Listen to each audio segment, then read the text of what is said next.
Hello students, today we are going to have the analysis of the second chapter, Nelson Mandela, A Long Walk to Freedom, taken from our first flight book. This chapter is a part of the autobiography of Nelson Mandela. The autobiography of Mandela is also titled as A Long Walk to Freedom.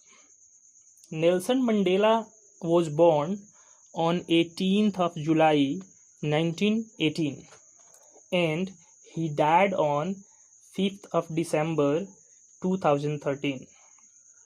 This chapter describes the struggle of Nelson Mandela and the community of the black-skinned people for their freedom. In this struggle, Nelson Mandela had to be in prison several times and he passed almost 30 years in jails. He and his African National Congress spent a lifetime fighting against apartheid.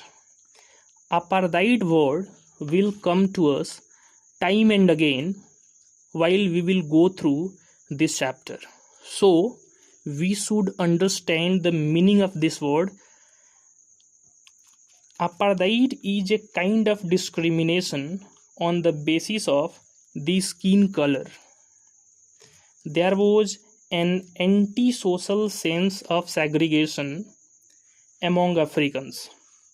The dark-skinned people had no rights. All the rights and power were limited to white people. The whites were considered elite class of the people, high class of the people. After almost 3 centuries of suffering, exploitation, and deprivation, the black-skinned people got their freedom.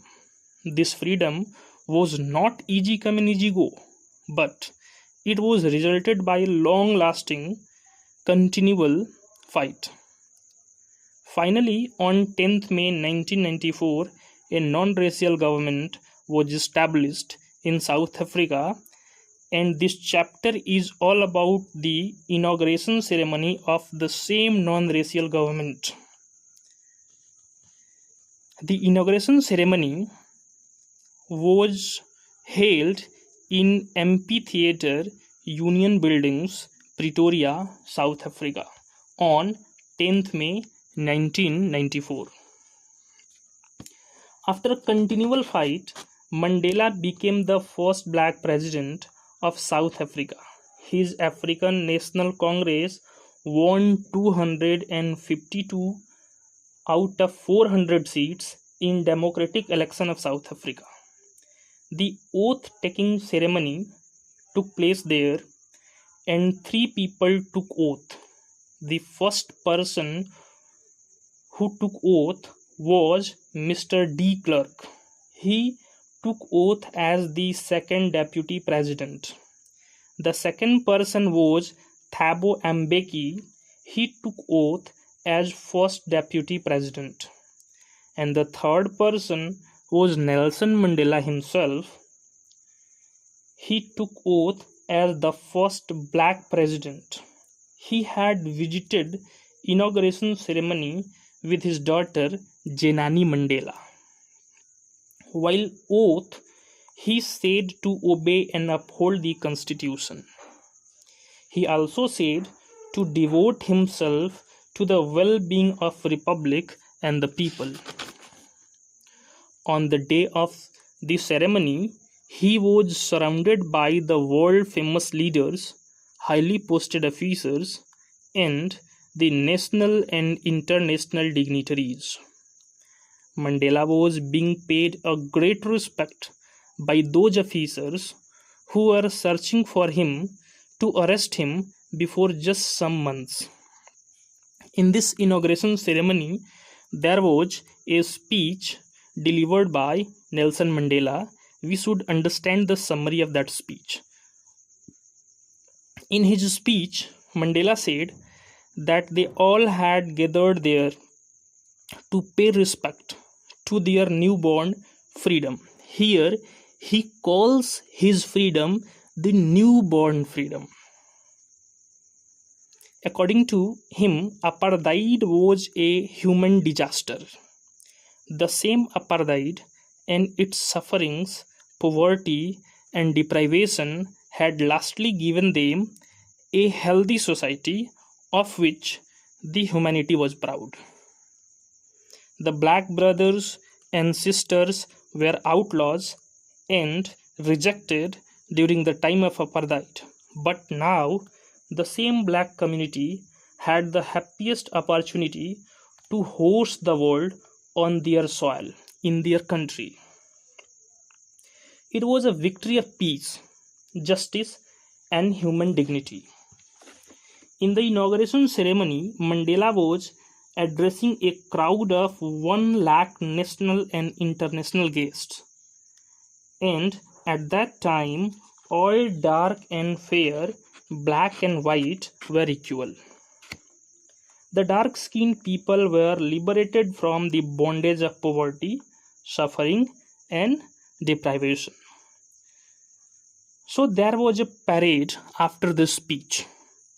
So we should understand, we should mention that parade also, because it is not less important. Just after the speech ended, both the national anthems were sung togetherly by both blacks and whites.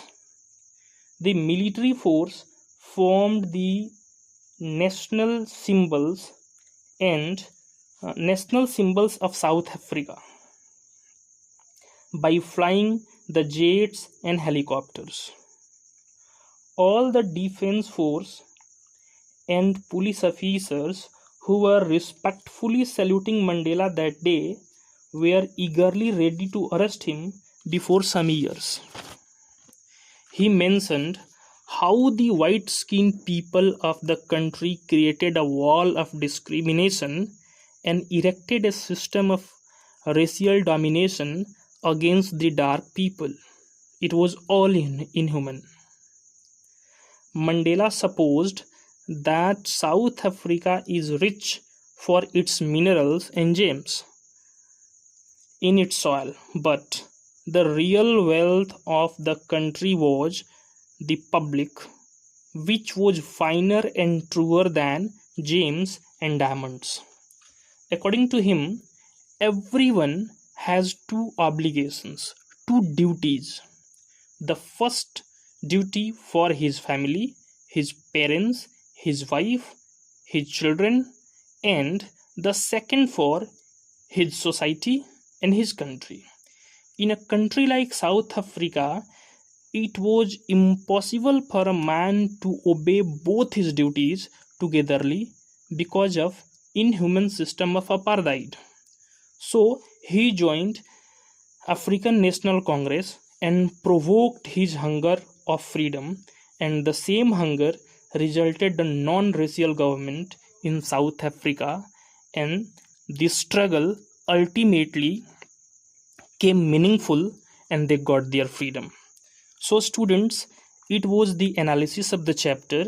I think this is going to help you in a better way.